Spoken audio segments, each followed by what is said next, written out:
Welcome back to A Celtic State of Mind. I'm Paul John Dykes, and today I hope to be joined by our dear friend Ian Conroy over in New Zealand. But until such times, I'm just going to talk to you guys in the comments section.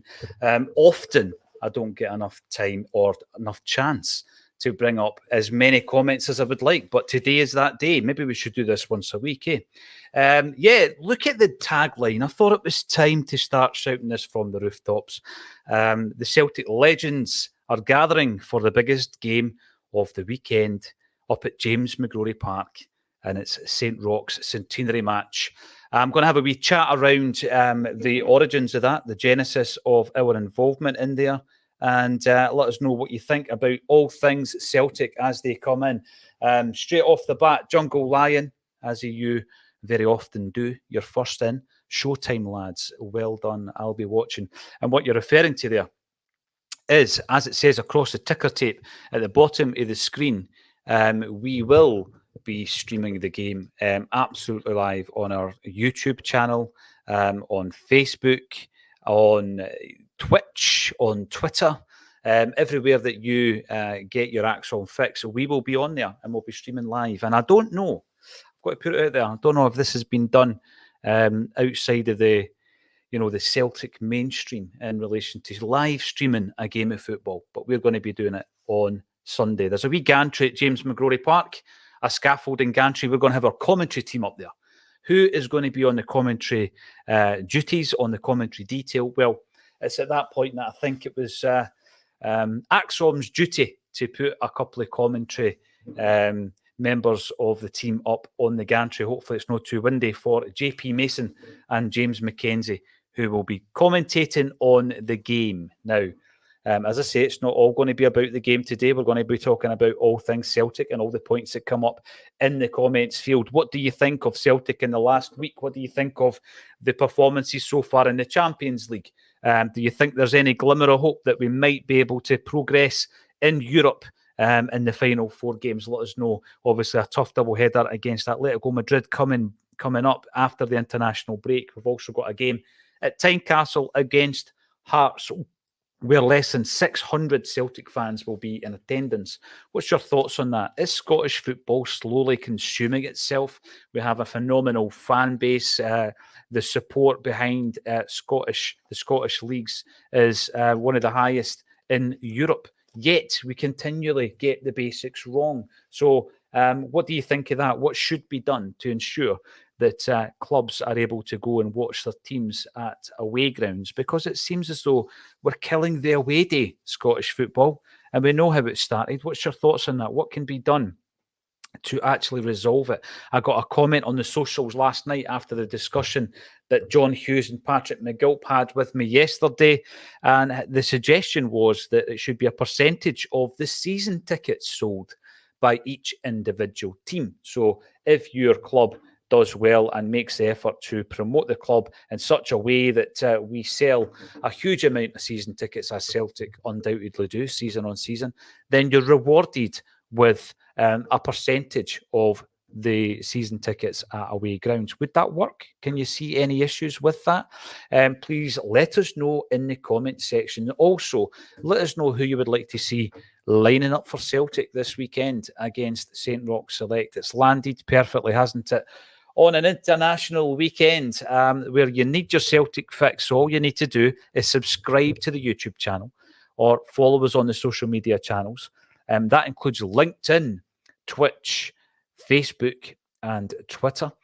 And you can watch the game live. And I'm going to give you a full list of the confirmed names. Now, this isn't all the players that are going to be playing, but here are the players who have been confirmed. Let's just bring up my list. As you can imagine, there's been a lot of organisation behind the scenes with this. So, Bobby Petta. Let us know your thoughts on Bobby's career at Celtic. Signed, obviously, under the Dalglish and Barnes regime. And he started performing the way that we thought and knew he could under Martin O'Neill. Now, with regards to that, I spoke to John Barnes on A Celtic State of Mind. Check it out. It was an interview that's on the YouTube channel. Just go in and search Celtic State of Mind or Acsom with John Barnes, if you wish. And we spoke about the process of buying players back then. And it was interesting because John Barnes didn't really have much to do with the signing of many, if any, of the players during his tenure. So we're looking at Stan Petrov, Raphael Scheidt, Oliver Tebele, Bobby Petta, and a few others. So apparently it was down to Kenny Dalglish. But Bobby Petta didn't really start to shine until Martin O'Neill was at the club. And I just took it for granted that it was a masterstroke. The man management ability of Martin O'Neill was the reason that Bobby Petta came out of his shell and started to perform well for Celtic. I'm thinking Rangers 6-2. I'm thinking the Ajax game away from home where we beat them 3-1. And that was an interesting game for Bobby because, of course, as a youngster over in the Netherlands, he was getting chased by all the top teams. He decided to go to Feyenoord. And, I mean, that was a good choice. I think Celtic fans will agree. And when he scored that goal that night, it was a very personal thing for him. Thank you to Feed the Bear for your support of the channel, your ongoing support. You know, you get to know a lot of the names and the avatars that come up on a regular basis. And today is my opportunity to engage far more with you guys. Afternoon from a sunny Airdrie. Is it sunny, Kevin? I'm hoping it's sunny. In the Garngad at the weekend. You know, I'm from Fife, as you know, you could maybe tell. But obviously, I've spent a lot of time in Glasgow, both through work, supporting Celtic, friends, etc., etc., etc. And I'm getting to know a wee bit more about areas like where St Rochs are situated and the community aspect of that particular football club as well. So hopefully we do get some good weather for it. And you and Boy Martin rubbing it in from a hot and sunny Torrevieja. Now, the thing is with that, Ewan, it seems to me as though you're always on holiday, mate, working up that tan. But yeah, I hope that you're enjoying it. It's tremendous to know that yourself and Jungle Lion and anybody else who goes on holiday still watches the show. Big shout out to every single one of the regulars and also the new viewers who have come into the comment section. I like to read the feedback. I don't always get the time, as I was saying earlier, to read all the comments, but I do get round to them after the event in the morning after as well. Have a good look through, see what kind of feedback we're getting and if we can make any positive changes to the show. So we do listen to that. And also, you know, this is a big thing about feedback. You don't take it all on, do you? Because just because someone gives it doesn't mean to say it's right. If I was to act on every bit of feedback that came in, I don't think we would have an identity or even a show. So obviously there's been some controversy over the last few days in relation to world events that are out with our control, but they do impact on certain players within Celtic Football Club, the impact on the social conscience of a lot of Celtic fans and the political views. And I know that people don't tune into Acsom to hear politics all the time. We touch on it. We never shy away from politics when it's something that affects our football club or society as a whole. But I did get a comment on the video yesterday. It might actually have been an email that I got, and it was suggesting that we hadn't spoken enough about it. Listen, I'm happy to speak about it. Let me know in the comment section what your thoughts are. I think we dived into it on Tuesday and Wednesday. You might be at a stage where, you know, this is a bit of relief from the constant bombardment of tweets and social media. You might say, well, that constant bombardment that people in Palestine are getting is a lot worse, and it absolutely is. So let me know your thoughts on it. I'm happy to discuss anything on this show. Let me know what you want to talk about. But I'm on Bobby Petta at the moment, and where I was going with that story is that I had taken it for granted that it was Martin O'Neill's magic that had got some form out of Bobby. And what happened was I got an interview, as I say, with John Barnes, and John Barnes had said something in the interview about Bobby Petta. And when I then spoke to Bobby to discuss the interview, because you've got to be very careful about putting interviews out. If certain things are private, have never been made public, and because inevitably it can be picked up by not only the Celtic sites out there, but by the mainstream as well. They could run with a story. And I asked Bobby to tell me about it. And what he did say is that he didn't want John to have said what he said about him. It was a private conversation in a meeting. However, he's quite happy for that to go out. But he cleared it up, and he says to me that, you know, although Martin O'Neill was the manager when Bobby came into the team, the man who helped him more than anyone, who pulled him to one side and who says to him, you know, he tried to build him up and focus him and work on his mental health, etc., was Tommy Burns. It was Tommy Burns that did it for Bobby. He says all that work in the background was Tommy. and he started to make Bobby believe that he was good enough and that he could play and make a contribution positively to Celtic, and that's indeed what he did. But he did give Tommy Burns the credit for that. Now I can wax lyrical about Celtic for 60 minutes a day on my Todd. You might get bored, but I would much rather do it with one of my pals, one of my Acsom buddies, and I'm going to bring one in just now, all the way from New Zealand. Ladies and gentlemen, it's Ian Conroy. Now, Ian Conroy, if I can press the right button, will be appearing on the screen in just a second. Here we go. This is a technical glitch. There we are. Ian, I gave you a big drum roll. You got a big introduction there. How are you? I'm good. How are you? Sorry about that. Technical issues there, guys. I was trying to dial in for a few minutes, and all the way from New Zealand. So obviously being on the moon here, it's slightly. These things happen, Ian. These things happen. They happen. And you know what? We've got a great set of viewers who understand that these things happen. I remember back in the kind of early days of going live on Acsom, because at that time we were just an audio-only podcast. And I came up with this idea. I won't bore you with the reasons behind it, but I came up with this idea, not because I wanted my face to be on the screen, Ian, you understand, but I wanted to do something that was engaging so people could get involved. And a few of the listeners had suggested a phone-in, and I said, I'm not going near a phone-in. I mean, Scottish football's got a couple of them already. I'm not going near that. But what we can try and do is engage. And then we started getting everybody used to streaming. And it was at that time, of course, that everybody was kind of locked down and getting used to Zoom and Teams and all these things we hadn't really used before. And in many ways, people still look at this screen and think it looks a wee bit too much like a works call. But after the pandemic, I thought to myself, you know what, if people don't want to watch this style, we'll change it again. But they've stuck with us.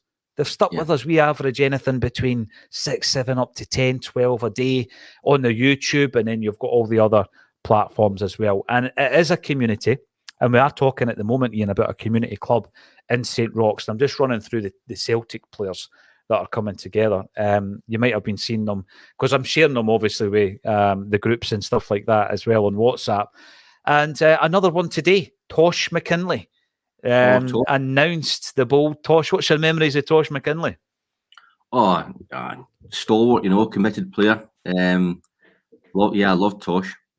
So when was that? When was that announced? Today, was it?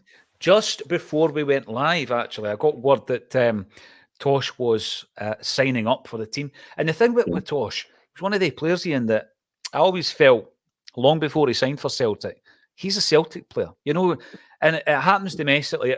Back in the day, you would see someone that you quite fancied on a European level. I remember when we played Red Star Belgrade and Dragan Stojkovic, and I remember watching him thinking, imagine him playing for Celtic. But domestically, were you at the game? Yeah. 88, was it? Yeah, aye. It was, aye. It was, ironically enough, it was one of the centenary matches that we played. But we played them, and domestically, there was guys that I always fancied as players, and Tosh was one of them. I liked him at Dundee, I liked him at Hearts, but it felt as though his chance had kind of gone. And then all of a sudden, he was maybe at that kind of post-30 age, and Tommy Burns signs him up, and he has that wee flutter at the end of his career where he gets into the Scotland squad and he wins trophies for Celtic. I love Tosh, and I love the fact that he finally got to play for us as well, Ian. Oh, me too. So just going back to that game. So what was his connection to the Red Star Belgrade game? Well, no, I was just saying that I liked players that I would see domestically, and then often, if you were watching maybe a European side, you would say, "Oh, I wish Celtic would sign." Another one actually was there's a guy called I think his name was Silvio, played with Flamenco, and they came and played us in a pre-season friendly when we were playing at Hampden for a year. And this wee guy was absolutely sensational. Bizarrely enough, I've never actually looked to see what he did. Savio, his name was Savio. I never actually checked what he did after that particular game, but he was dynamite. What other players would you have liked to have signed from that kind of era? Because I'm thinking, Ray Houghton, Bernie Slavin, Kevin Gallagher, that type of player. Yeah. We missed out on quite a few, didn't we? I remember. Because I grew up in England. I did my schooling in England. I remember Ray Houghton. Remember that he scored that goal. It's that famous goal he scored for Fulham against Newcastle. Remember back in the day, I think it's on Match of the 80s. It was one of my favourite sort of videos at the time. And obviously he was at Oxford. I think Oxford after that. So I I've always had a soft spot for Liverpool, you know. So it was kind of like all my mates were saying, "I'm going to sign Ray Houghton." It looked like it was a done deal. He was going to Celtic, and he ended up going to Liverpool. All the aforementioned was Aldridge not another player that Celtic looked at? I think Aldridge were out. You know, all these players, and the thing was as well, back then we could have got these players. You know, it was like exactly. Imagine now going head to head with Liverpool to try and sign a player that's that people are all looking at. You know, it's amazing how Sky Money has made that gap so unbridgeable. It's a gulf. I mean, even on Friday there, a guy who won't be playing on Sunday, and as we go through the show in the comments, we'll be bringing in all the players one by one, having a wee chat about them. But one guy that I spoke to on Friday, Ian, was Chris Sutton, of course. And, you know, even then, if you think about 2000, so 23 years ago, right, and we go for a player like Chris Sutton, who at that time had been a British record transfer fee, 5 million when he went to Blackburn Rovers from Norwich. And then he cost Chelsea 10 million 12 months before we bought him. And then when obviously it didn't work out from that season, and he talks about it because he's obviously taken it on the chin and he's accepted it in time that he was a flop, although I wouldn't say he was the worst signing in Chelsea's history, of course. When Celtic went in for him, Ian, you know, Middlesbrough were in for him and Tottenham Hotspurs were in for him. So the three clubs bid £6 million. And it was down to Chris Sutton to choose which one he went to. So even then, we could compete at that level. You know, we couldn't push the boat out and sign a Shearer for 15 million or a Randy Cole. What was he, 12 million, something like that. We couldn't do that, but we could compete. That's never going to happen again, Ian. We've gone too far away from, you know, the realms of being able to compete with the top 5 or 6 leagues and transfer fees. Yeah. That's another thing as well. If you look at that model that they've done with England, you could easily do that with Scotland as well and replicate it. You know, if they invested the way that they invested in English football, you could attract the players here. You know, we're part of the same landmass. You know, it could be another competition. That desire and that appetite to have football on every single day, it would only add to it. You know, we've got obviously the Saudi Pro League now where they're cash rich. They're inviting all these players over. That'll become a commodity where we're all going to want to watch the best players play, and I'm sure eventually in the next 2 or 3 years, if they stick with it. If they'd done that with little old Scottish football, obviously Setanta, it looked like it was going to possibly going to move in that direction with Setanta before that went pip all those years ago. I'm not suggesting that we sell our souls as English football has done, because I think it's become really quite sanitised and sterile. I remember taking my 2 boys to see Celtic play Partick Thistle at Firhill just before we moved out here, and Chick Charlton actually was sitting a couple of seats along in the Celtic end. That was at Partick Thistle. I see he's playing as well, and it was lovely because we still retained our soul. You know, it was still that kind of old school atmosphere. You know, it was live on Sky, the game as well. It was a midday kickoff or a 12:30 kickoff. But we still retain our soul, you know, whereas English football hasn't done that, you know. But obviously all the money that comes with it attracts the best players. But again, it's homogenised and it's sanitised it a lot, you know. I think, you know, you have these kind of tourist football fans, you know, you see them all on their phones and they're half and half scarves, and you know, I suppose it's give and take, you know. But I wonder what it would be like if we had that investment, you know, and attracted these better players to our shores. No, you're right. And you know the thing, Ian, right?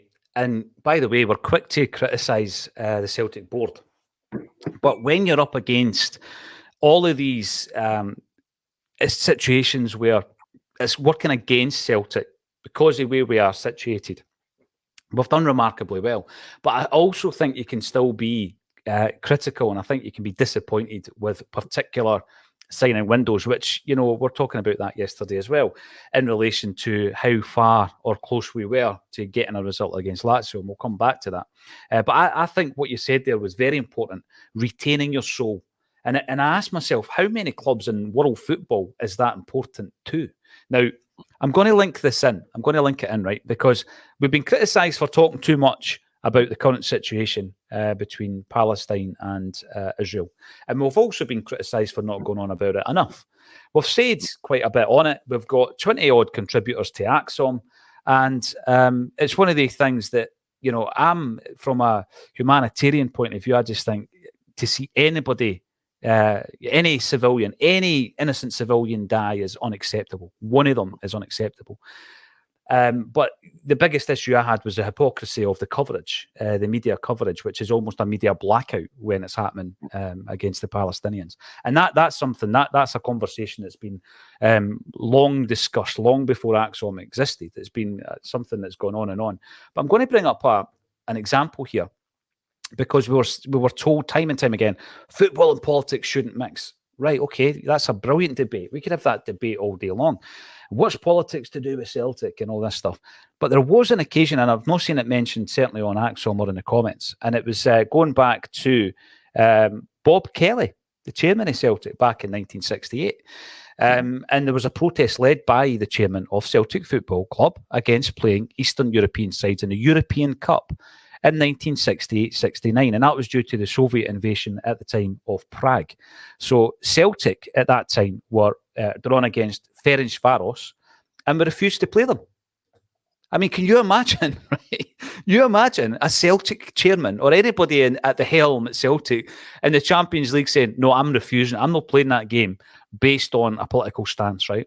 But that's what happened. And eventually, other teams followed suit. We then got to play St Etienne at that time. This is Celtic, who had just a year or two before won the European Cup. It was an amazing protest. It was a political stance. So I think that anybody who says Celtic or football and politics don't mix, yes, we could go right back to the very genesis of Celtic's birth, the origins of the club.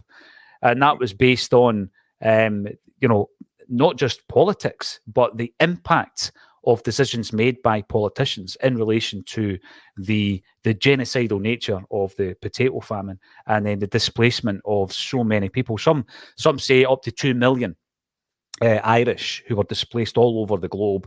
And, that was in the 1840s. By the 1880s, they're still being treated like second-class citizens. And then, in Edinburgh, they decided, let's form a football club. In Glasgow, they did the same. In Dundee and in Manchester. You've got to be proud of your roots. And I think to just say football and politics doesn't mix, I'll never be able to agree with that, because it does, Ian. Of course it does, and especially it seems that the hypocrisy is a pertinent word. When it's monetizable, our board seems quite happy to do that and fall in, and it's like, with the banners, with the Green Brigade and things like that, it's applauded and it's, aren't we cool, but only when it suits. So I think you're either all in or you're not at all. And I think Celtic have proven over the years that we do have political views, that do come down generally on the side of the oppressed, as being those very people, and it does still go on today in Scotland. You're right. It's I grew up in England, but for every conceivable holiday we're back up the road, so you do see that still goes on. I remember my great uncle Eddie, he was a highly decorated guy in the RAF. When he came out the armed forces, he struggled to get employment because his surname was O'Brien, so it's these things still exist. But yeah, it's a tricky one to sort of actually comment, with the statement that the board's just released, and obviously the Green Brigade sort of follow up in kind, So yeah, it's either all in or all out. I think we can't have half measures, which the board seems happy to be doing. No, you're right. And again, because it impacts on Celtic, there's been a statement from Celtic, there's been a statement from the Green Brigade, statement from Boys. We've got a player in Leila Bada who has met with the board, if reports are accurate, and it's all around world events that we have discussed, and we've discussed again today. And Ridiculizer says it, because Ridiculizer's been talking about it in the comments, had to get that off the chest. Right, let's talk Celtic. Yeah, we are. We're going to talk about Celtic and double denim. Afternoon, folks. Massive well done. Thank you. The St Roch boys, Acsom, are all involved in the upcoming game. The Jimmy Johnson Academy have been massive in this as well. They put together a cracking lineup, and it's going to be a superb occasion for a great cause. And the big thing with that is the centenary season, Ian, was the most magical time for me as a Celtic fan, right? And, I think quadruple trebles, I think of Invincible trebles and all this stuff, and they were magic. I loved it. Seeing Celtic get into a European final, I didn't think I'd see it in my lifetime because of the 80s and the 90s, but we did. But I'll always go back to the centenary year, and that's why I think when we had this discussion 4 years ago, it was with the St Roch's committee, the St Roch's president, Stevie Mullen at the time, I thought, wow, imagine being involved in putting together a centenary game, because centenary for me takes me back to the sun-drenched Hampden Park against Dundee United, McAvenny with a beautiful peroxide hair, and us coming back and winning a game of football. And, I remember my old fella obviously had been going, my dad started going in 75 to see Celtic. So by the time 87 came along, that's when I started getting really into it. You'll notice it with your boys. They've always got the kits. They've always got that. Celtic's omnipresent in their life because they're old fellas, right? But there's a moment where they really just capture it. And they're like, oh, I'm into this. And they start getting into it themselves. The centenary season was that year for me. Yeah, and it was a special, special time.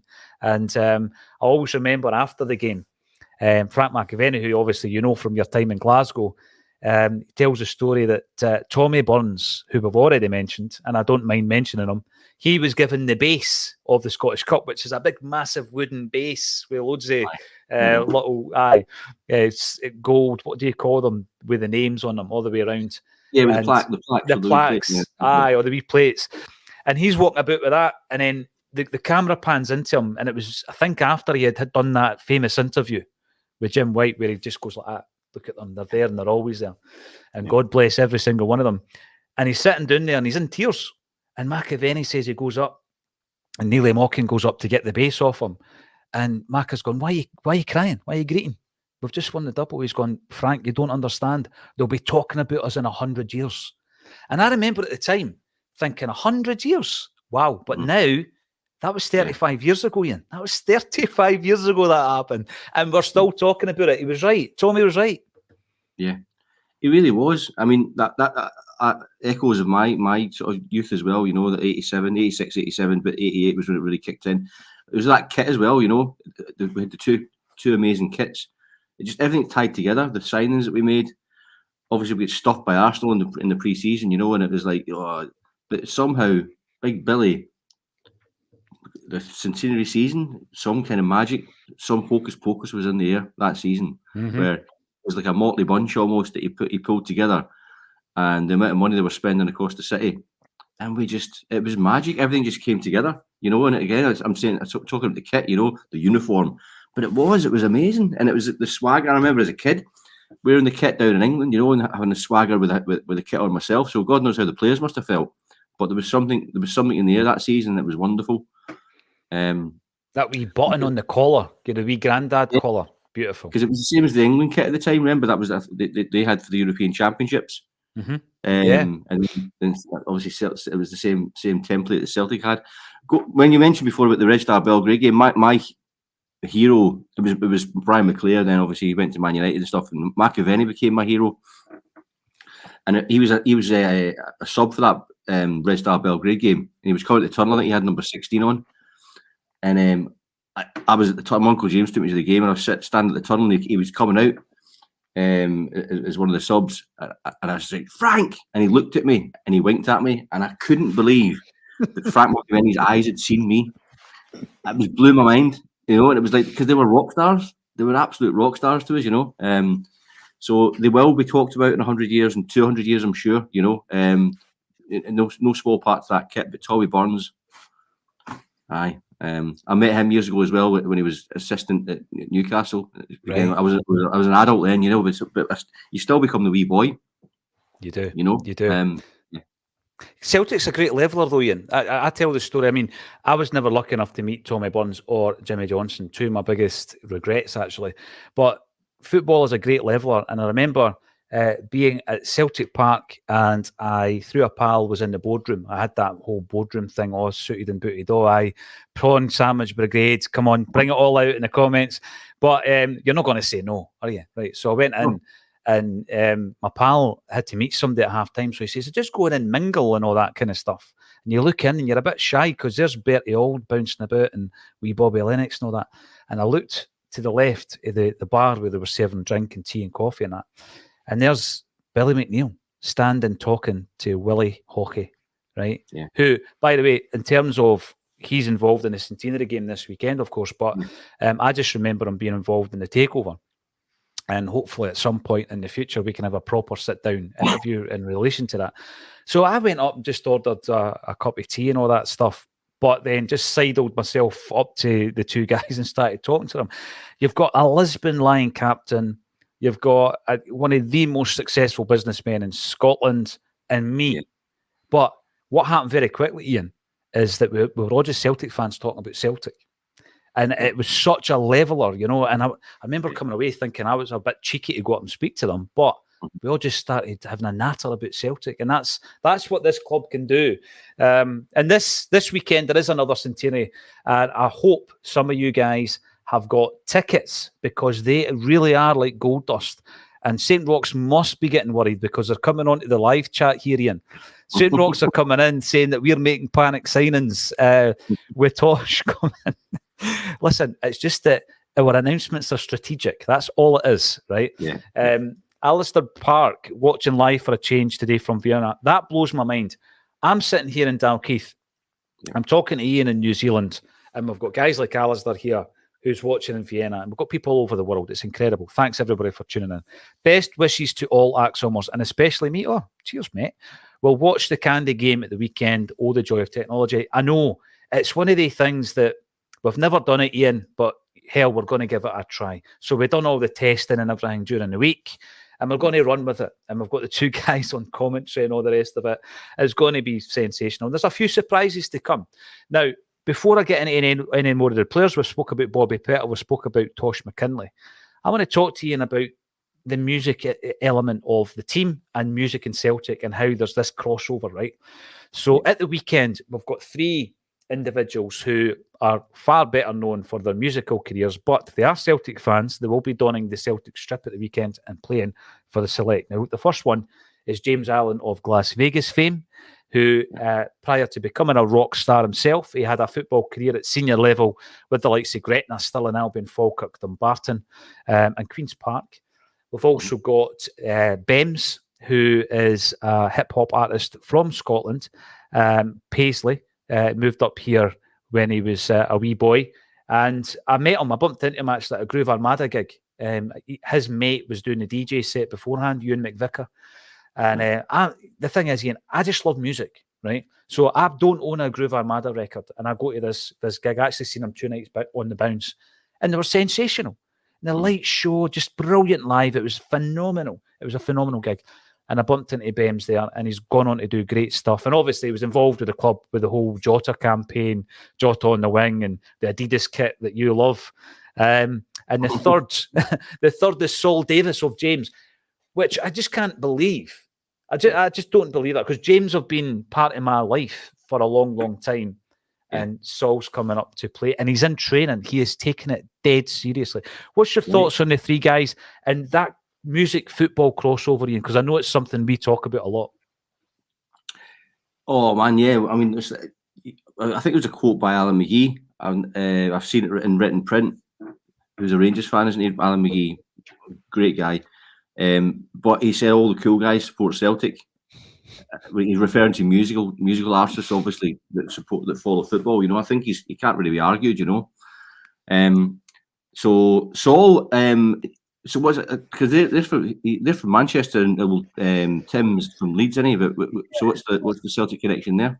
Well, Saul, I done it again in the archives. You can check out on the YouTube channel. I done an interview, and Saul asked him that very question, and he was just talking about going to the football and that whole thing about, because his dad would take him to like Liverpool games, for example, and he was attracted to kits. And he was talking about, you know, seeing Johan Cruyff wearing the Ajax kit, Ian, and just that vision. You know, you can imagine it, because you would fall in love with that vision. You'd fall in love with George Best with the beard wearing a Man U kit. You can see it. It's iconic, right? And he just loved this Celtic kit. And when he comes up to Scotland, because his parents moved around a wee bit, he always wanted to go, and he was taken along with his brother to watch the Celtic game, and he was taken into the jungle as a wee boy and all that. And I remember him telling me that, and I just thought, wow, you're not one of these guys that just love pinning your colours to the mast because it's the trendy thing to do. He had done it, you know, and he had done it over a long period of time. So we asked him, we just said, listen, I'm pretty sure you've lived a lot of your dreams, but how about playing for Celtic? So he's coming along, which is fantastic, isn't it? Yeah, it really is. It really is. Andy Diagram, actually, Andy, the trumpet player, he used to be in the Pale Fountains. Did you know that? Yes. Yeah. But James, I love Las Vegas. I think they're a great band. Met them. They played at the Key Sessions when the Bluebells were on a few years back. Mm-hmm. So I saw them play. And great. James Allen. To be a footballer at any level, you know how hard it is in terms of the juniors and things like that. So the amount of players that actually make it professionally. So I gather he was a very handy player. Absolutely. Not a bad songwriter as well. I like Las Vegas. Bems, my children are into Bems actually. I was playing a few of his tracks. So like his music as well. So it's and it's like kind of he's captured that kind of youth, that kind of street kind of element of the new age, not like us old cloggers, Old cronies. Cloggers is what I would get called if I was playing this game, Ian. They would call me a clogger. Absolutely. Right. You're not playing? I'm not. I'm going to be walking about with a mic, speaking to people who are involved in the game and also the fans, just to try and get the essence of the Centenary game and capture it, so that, like that McAvenny said all those years ago, there's a document there, Ian, and people can look upon it for generations to come. And it's a game that, against all odds, is happening because it was due to happen in 2020. We all know what caused it not to happen. And it would have been easy at that point for the committee and for guys like Stephen Millen just to say, the world's against us, it's not happening. But they never gave up. And 4 years down the line, here it is. And fair play to every single one of them. But it's interesting you're talking there about James, because he is the only Celtic fan in that band, by the way. I don't know if you got a sense of that when you were chatting to him, but he was the only Celtic fan. The rest of them do support Rangers, unfortunately. Oh, James, do they really? Yeah, Rab and Paul, they're Rangers fans. Right, okay, I didn't know that. Yes. So James is up against it. But he's fighting, as well, isn't it? He's fighting a good fight. Cousin, Rab, his cousin, Oh, I thought it was his brother, right, okay. Right. So the interesting thing about Rab, and I am digressing a wee bit, is he is a fitness fanatic. He basically became addicted to running. And when you see him now, there isn't a picking on him, but he still takes the bottle of Buckfast on stage for every gig. So that's his vice. A taste of home. That's like Travis as well, isn't it? Is only Fran that's a Celtic fan. The other three are all Rangers. Oh, I did not know that. Yeah. But I do remember Travis recorded the sound of Celtic fans against Fulham. I'm sure it was against the Fulham pre-season friendly game, and that made it onto one of their albums. And because I remember, I always used to read the small print, Ian. I've even seen your name in some of these inlays. I often read the small print, and I remember it say, thanks to the Celtic fans that had the date and all that. Scott Mason, hail troops. Hope everyone is having a great day. The reason I brought this up is 2 days ago, I think it was Mental Health Awareness Day, wasn't it? And anyone who's out there who hasn't actually seen the Norwich City video, I know it was doing the rounds and it was viral and everybody was sharing it, so you probably have seen it. Go and have a look at it. It was sensational, Ian. It was very, very powerful, wasn't it? Did you see it? I've not actually seen it, no. Go out and have a look, everybody, because I'm taking for granted that everybody's seen it, right? But you'll see it on their social media page. Norwich City pulled together, very short video, but it's so powerful. So go and have a wee look at that, because I think there's a powerful message in there. Jungle Line, you're talking about the international break. Hopefully Skills gets a run out tomorrow, but I doubt it, unfortunately. I hope so as well, Ian, because I believe that, it's almost like a player when they've got momentum. It's like a car going up a hill. And if they then stop putting that handbrake on, if you're anything like me, you're going to burn the clutch out trying to get started again. And it's difficult to get back into that momentum. And I think this is part of that rise that Liam Scales is on. Get the international cap and keep the momentum going. Yeah, I think so as well. I think it was the Clyde Super Scoreboard phone-in, which I listened to, the podcast over here when I'm cooking dinner, And I think it was, who was it? Someone said on it anyway about Liam Scales at that kind of that point, that tipping point where he's got to play out his skin every week to stay in the team. But the longer he remains in the team, he'll have a few kind of gimmies, not in order to stay in the team, even if he not a howler, but if he makes the odd mistake. He's on that. So getting an international cap is obviously going to be add to his armoury. Love the guy, really do. I think I've said it before in the past. Some of his challenges are a bit Rio Ferdinand-esque, where he'd make a mistake, but he's got the speed and the strength to get himself out of trouble. So hopefully he can cut out the minor errors, so he just can play in front of him rather than he's chasing back and with balls over the top. I think Carter Vickers will be huge for him as well, Ian. You know, Carter Vickers. I think Carter Vickers will be huge for him, coming in, settling everybody down. You know, it's like you say, it's a great story. Yeah, who'd have thought Scales would have played himself into contention so beautifully. I know, beautifully. You know, I couldn't be happier for the guy. You know, I've not seen any interviews with him actually. I don't know what he seems to be like as a guy. Very low key, very low key, and I like that, because I think after the final game, this was what I'm talking about, right? So he's proven himself domestically. So people are then saying, right, the step ups, Champions League, can he do it there? And that's what I think Jungle Lion would be disappointed at if he doesn't play, because again, another test is the international level. But yeah, he came across very humble. There's a humility to him. It's almost as if I think the dream he playing for Celtic was like there in his hands, and it was almost snatched away, but it's still there. And he's maybe just really appreciating it, Ian, you know. And I think I'd love to see him playing for Ireland, because going back to the Centenary, a big part of my football introduction was like Euro 88 as well, around about that time, watching that great Ireland side with Ray Houghton, Ronnie Whelan, all those guys in it as well, and getting to understand what international football was all about. So absolutely, St Roch are not giving up here. They're trying to tank me. Making these announcements 3 days before the game is just panic. Well, there's a few more to come out. There's a few more, so stay tuned.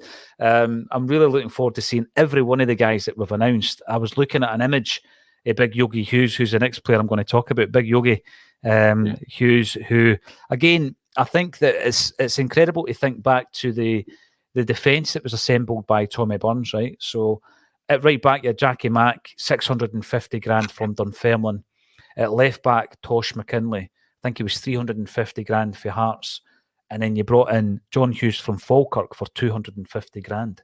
So for £1.25 million, you made 3 parts of your four guys in defence up. I mean, I don't think we all talk about Burns's style, the entertaining football, Ian, but I still don't think he gets enough credit, because he was playing. He was playing against a Rangers side who were spending big money, and we really weren't.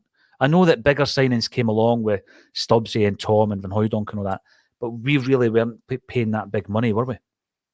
We weren't. I think Tommy was let go too soon. I think, you know, McCann was his own man. I don't know if he reacted to sort of certain dissenting voices within the fans, but he was away too early, I think, Tommy. But you're quite right. It shows you as well he was saving all his money for the strikers. I know, that's right. Phenomenal fees, you know. But he also was signing personalities. Mm-hmm. He was signing, you know, he was signing men. You know, he was signing big personalities for the dressing room, which is really important. I think Martin O'Neill captured that as well. When you like Chris Sutton, all these, not necessarily all they were all captains, but there were captains on the pitch, along with the actual nominated captain. Mm-hmm. So, yeah, Tommy Burns was that swashbuckling devil may care attitude. I remember seeing the old Firm games. But we annihilated them when they would get a cheeky 1-0 against us, or that 3-1 was a Bo Anderson that scored. It was like heartbreaking, you know. And Andy Gorham did break. He broke everyone's hearts, you know. He was such an accomplished player. But Tommy Burns, it was just a joy to watch. You know, it was the early days of watching the football in the pub with my dad, you know, but down in England usually, you know, and seeing these nighttime Old Firm games, swashbuckling, just Tommy Burns in a tin, you know. Oh, it was incredible to watch. You've brought up a few memories there, because I always remember quite a few long range shots going in against Rangers, George Alberts, for example, and I think that one of the issues we had wasn't just the fact that we drew too many games; it was the fact we never had a decent goalie for me under Tommy. And you know, like you say, he kept all his money for the attacking players. Another great signing at the time was Phil O'Donnell, who obviously sadly passed away. But I remember signing Phil O'Donnell at a time where we had McStay and Collins in the team. and just thinking to myself, wow, that midfield is going to be special. But back then, everybody was playing 4-4-2. You imagine, playing the diamond with McStay, Phil O'Donnell and John Collins. Wow. I mean, McStay would have been your 8. Collins would have been your 10. Phil O'Donnell, box to box, he could probably do a 6. His defensive work was brilliant. But the game has changed so much since then. The urban culture, always an absolute pleasure to see you. Around these parts during COVID, when supporters couldn't attend GAA matches, many a set of ladders was put up to good use Gangad Sunday. Just saying, listen, I'll tell you something. There is going to be an unbelievable buzz around about that park. Keith Oakton, hello all from Plymouth. It's always a pleasure to see you, Keith. And good luck. I'll be watching NACA 25. Yes. Get yourself subscribing if you haven't done so already onto the YouTube channel. Follow us on the socials, and you can get involved in the chat as well. The live chat will be switched on. JP Mason and James McKenzie will be commentating on the game. And I'm really looking forward to it, I've got to say. But putting a team together, Ian, I'm going to talk about all the players, obviously, who are involved. And I've mentioned Big Yogi. We've also got Rudy Vata. Now, Rudy, obviously, his boy Rocco is at the club and doing really, really well. And eventually I hope he breaks through and is a regular in Celtic's team and also in the Ireland squad. He's done well at every single level, every step up. He's done well, now playing for the under-21s. Rudy, I just remember Rudy, his story is unbelievable. He was a refugee. He was a refugee who was playing for the Albania under-21s, right? And they were playing France. And in the France team at the time was, Boley and all these guys. They were all playing for France. And were playing away from home. And it was Rudy Vata plus 2 other Albanian under-21 players. They had this plan. They hatched a plan, right? And it was, right, after the game where everybody's like warming down and trudging off the park, these 3 guys were going to run up the tunnel, grab their bags, right, change their boots into trainers, grab their bags still with their kits on, flee the stadium and go to the nearest police station and seek asylum, right? And that's what they did. That's what they did. And that's where his football career then went to France. Ireland had played a game against Albania. Liam Brady was there watching, and he saw Rudy playing for Albania, and we signed him. And I remember when he came to the club, his pals, guys like Simon Donnelly and all that, say that Rudy, obviously for obvious reasons, wasn't very westernised. So things like his hair, he would cut his own hair in the dressing room and stuff like that. He just had a bag, and that was his belongings. That was it. And then obviously he became something of a cult hero at Celtic, did Rudy Vata. But I think his backstory is unbelievable. I had no idea that was the case. What year was that? So he came to Celtic under Liam, I'm going to say, without checking, 91, 92 time. I remember the picture of him, Andy Payton and Stuart Slater, all, with the scarves up. They'd all signed, and Rudy was the kind of unknown quantity. Yeah. No, I know for the asylum, I mean, what year was that? We got the political asylum? Yeah, that would have been late 80s. Late 80s, right? Yeah. It's amazing, really. Not far back in the annals of time either, I know. What a player. I don't have massive recollections of Rudy. I was living in England. We didn't see a lot of all the games, obviously just the old firm games. But definitely a cult hero. I remember the sticker books. There's a lot of my memories are sort of evoked by the sticker books and the hairstyles. So maybe he was cutting his own hair still at those times when I was watching. He did have a striking mullet, but by the way, that then became in. Yeah. Well, I hung on to my mullet for many a few years. I remember the half perm as well at the back. Was that a thing in Scotland? Yeah, absolutely. Didn't have that. Brian McClare had it at Love Street. He was maybe ahead of the game. Joe Hamilton, looking forward to seeing Brendan's new goalie Jerry Taylor in action. How great is it, Joe? This is always the thing, right? You'll remember in the playground, if the teams are getting picked, the worst player ended up going in goals, right? So if you're in the comment section and you're wondering why you were always putting goals, it's because you weren't very good, because you're always struggling to find a goalie, Ian. And it was the same for this game, right? So you think about recent times, who are you going to get? And I thought to myself, big Rab Douglas, I'll go and get Rab, right? I've done a few events with Rab. But the thing with Rab Douglas is he's still a registered player. He's Is he still really? registered. He's 50-year-old. He's still registered. So you can't actually, even if you're registered at the junior level, as we call it, you just can't play because of insurance and registration purposes and all that kind of stuff. Yeah. I think you end up getting fined. And then I went to, believe it or not, Doris de Vries, because I'd seen that he played in the Masters recently. So I sent him a wee message and he was like, Paul, the Masters killed me. I'm never playing football again. My body doesn't like it. So I can't play. And then we finally did get a very, very good goalkeeper in Scott Fox, who was playing senior until last season, started his career at Celtic. And Jerry is also going to be in the squad. Jerry Taylor, our very own. So it's great to give people the chance. Ian, I mean, you wear the hoops and all that kind of stuff. Your dream is always to sign or play for Celtic. And I have no issue with that. So guys like Bems and Saul Davis and James Allen and obviously Jerry pulling on the hoops and actually playing in a game alongside guys who they've maybe paid to watch. It's going to be very special. Oh, mind blown. Yeah, on paper it must be amazing, but imagine the backside will be going a wee bit, you know, and you're going to receive a pass for Neil Lennon or someone, you know. It would be probably the best lax they've known to man, to quote Billy Connolly, you know. But amazing all the same as well. Just hoping you don't make an arse of it. I know. Yeah. I mean, would you actually? This is the thing, right? You look up and Neil Lennon screaming at you, but you wouldn't mind. You absolutely wouldn't mind that. No, you wouldn't mind at all. You know, you'd be great. No, give me more, you know. But just don't hit a bobble and it bounces over my foot and I look like a tit. Exactly. Now, going back to Rudy Vata though, Rudy takes these games very, very seriously. So keep a wee eye on him on the live stream. If anybody makes a mistake, doesn't matter if you've got caps for your country or you're just, you know, you're a fan playing, he will go through you. Big Red, that's why I'm not playing. Up the Candy Rock. Big Red played for them years ago under Paul Kelly. You know, the dearly departed Paul. Big shout out for him as well. John Shirley, hi JP, good to hear from you again. And you, John, always a pleasure. And Paddy Lavery asks a very important question that we've not announced. Who's the ref? Who's the ref for Sunday? Paddy, I can't actually say at this moment in time who that is. I'm not organising the referees or the linesmen, as I still call them, or the assistant refs.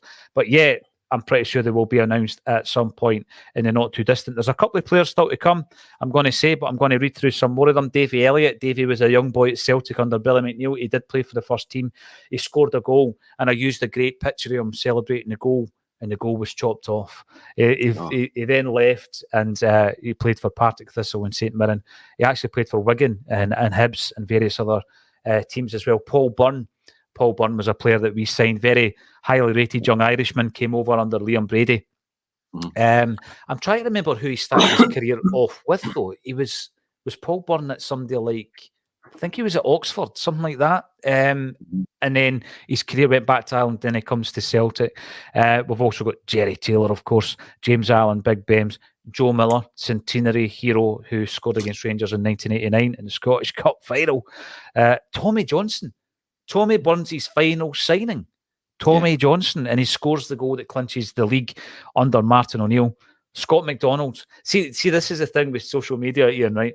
I announced Scott McDonald, and loads of people are going, he's not a Celtic man because he scored the goals against us in Black Sunday. And I'm like, I'll just post a picture of the goal he scored against Rangers or the goal he scored against AC Milan. There's a picture of McDonald as a wee guy. Getting a picture with Van Hooijdonk. He's just a wee boy and he's wearing the hoops and all that. He's a Celtic fan, Ian. Yeah. The irony is if he hadn't scored those goals, he might not have got the move to Celtic as well. But he did his job, and let it not be not said. We lost the league over a season. It wasn't that last game. It was a pain to take. Really was a pain to take. You know, and you know we had your man at Dundee in '86. What's his name? Albert Kidd, who did it in the reverse, you know, Celtic fan for scoring 2 goals to help win the league, you know. So Scott McDonald, great servant, great player, and he gave us AC Milan. I was right in front of the goal when he scored that goal against AC Milan. You know, he was a cracking player for us. And yeah, I posit fellow fans that he wouldn't have got that move to Celtic and helped us out over the ensuing years. And, you know, scored those 2 goals on the ill-fated helicopter Sunday. That's an interesting thing you said there, by the way, because if you rewind to 86, Albert Kidd scores the goals at winners' league. Albert Kidd's name, sorry about that. Big guy, big Celtic fan who never got to play for the club. And then the flip side of that is the guy that scored the goals at losses league did get to play for the. No, but I love that. It's really two ends of the scale. And recently, I was up at Dundee for the Dundee Celtic Travel Club's 75th anniversary, and unannounced, Albert Kidd actually came to it because he was back from Australia. And I had a very quick discussion with him about the fact that he did pull on the hoops on one occasion for a benefit kind of like charity match over in Australia, Ian. And alongside him played Willie Wallace and George Best. So that, you know, that famous picture of Best in the hoops? Yeah. That's that game. Aye, so Albert Kidd played there. George Best end up with the hoops? I mean, any time you get a chance to show a picture of famous people in the hoops, that's obviously one of the best ones, you know. But what is your backstory there? Brilliant. Right, actually, right, a couple of months ago, I asked that very question online. I was like, what's the circumstances of Best playing, right? Before you knew it, people who were involved in the game started commenting on the post. And then somebody actually came up Ian and said, listen, I've got the video footage of the game. So I DM'd him. I says, come on, we need to get this on YouTube. So it's now on YouTube. Check it out. George Best playing for Celtic. But what it was a charity game for a guy over in Australia who had a very bad knee injury. And they'd done this benefit game. And at that point, George Best was over doing like a wee pit stop tour of, you know, Q&As, and he was playing some charity matches and all that. They asked him to play, he came along and played, pulls on the hoops. And he played alongside Willie Wallace, Lisbon Lion, and Albert Kidd, who at that time had the Mauser and the curly hair straight out of Brookside. It looked brilliant. It looked superb. Andy Payton. Now, here's the thing. In a different team, in a different era, Payton would have been a goal-scoring machine for Celtic, by the way, Ian. He was a scorer of goals wherever he went, wasn't he? I remember that. Another fantastic mullet, wearer of a mullet as well.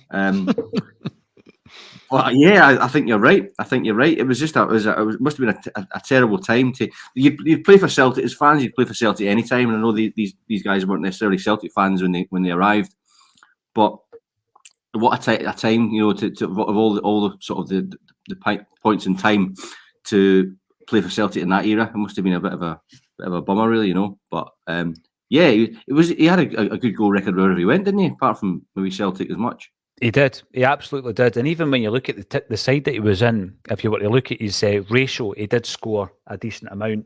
800 is the capacity confirmed by the Urban Culture. Yes, it is. We could have sold a lot more tickets, but obviously it had to be in the heart of the community. Andy Payton will be playing. And the thing with Andy is you need a few runners, you need a few guys to be still really, really fit, because some of the guys obviously are a wee bit older, and Andy Payton's one of those players who I think could run all day. Saul Davis, we spoke about him from James. Yeah. Neil Lennon.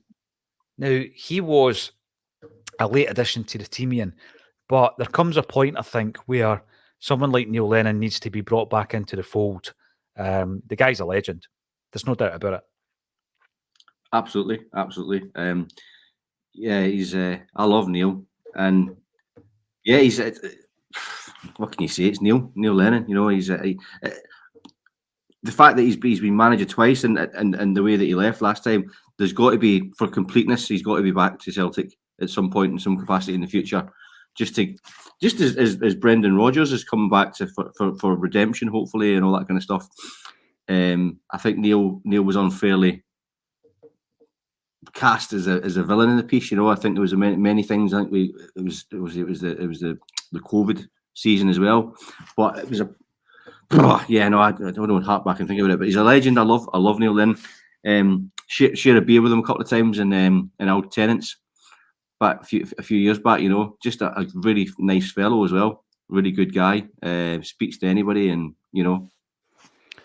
I would suggest that Neil Lennon will be the captain on Sunday. I'm not giving the game away. I have got nothing to do with actually choosing the starting 11, but I think he, you know, when you read through that list of players, he will be the captain. You mentioned Chick Charnley. Chick Charnley did indeed play for Celtic against Manchester United under Lou McGuire, but was never offered a deal because he never got a phone call. And later on, Lou McGuire says he wanted him Charlie wanted to sign. They never had that conversation, unfortunately. Tosh McKinley, who we've already mentioned. And who's looking after hospitality, Ian? Frank McAvenny. Frank McAvenny will be... Yes, he is. So I spoke to Frank, as I say, at the Dundee event. He was there. He was one of the speakers. And he's no fit. He's got a bad... I think it's a bad knee, actually. So he can't play. It's a bit like Peter Grant. Can't play anymore. But he wanted to come along. So he will be looking after the hospitality guests. And in the Celtic dugout, listen to this. Oh, I almost read the name. I'm not allowed to read, sorry. Tommy McIntyre, Willie Hockey, Jim Simonetti, and John Clark. Can you imagine turning up for this game? And there's Luggy, as he was called, John Clark, the Lisbon Lion. Unbelievable, Ian. It's going to be an incredible occasion. And I don't mind the fact that it's taken us a whole hour to discuss it, because although I've mentioned it, I want to give credit to everybody who has been involved in pulling this together. And also think it's one of these things that you've got to know the power of the community that Acsom has built, all you guys listening and watching all over the world. It's a scary, scary thing, actually, at times, to understand just how influential you can be. Because what happened a couple of years ago is we heard that St Mary's were really, really struggling. And that's the birthplace of Celtic. And that the result of that could have been catastrophic. But the Celtic fans came together on a platform. People say, fan media, it's just a podcast and all this. But what I think that showed is the difference and influence, the positive influence you can have, because we raised the money that they needed, Ian, to make sure that they were on a firm footing coming out of the pandemic. And then, of course, when it came to St Roch, and we were absolutely honoured and privileged to be asked to pull a Celtic team together. But that's only because of the community that Acsom has cultivated over the last 6.5 years. So thanks everybody for your support. I really, really appreciate it. And I love the fact that new faces like Ian are coming on the show, and we continue to grow, and that momentum continues. Come along to the live stream. It's the only way you're going to be able to watch the game, unless you do what was suggested and you bring a set of ladders. Watch the live stream. YouTube is the place to be, because obviously they've got a really good comment section on there. I will be in and about it as well, so you might see me speaking to some of the players, etc. But we will be going live half an hour before kickoff, and it kicks off at 2 o'clock. We will also be doing the pre-match, halftime and full-time as if it was just a normal Celtic game. So keep an eye on that as well. Thanks, everybody, for getting involved in the live chat. Thank you once again to Ian Conroy for joining me on A Celtic State of Mind.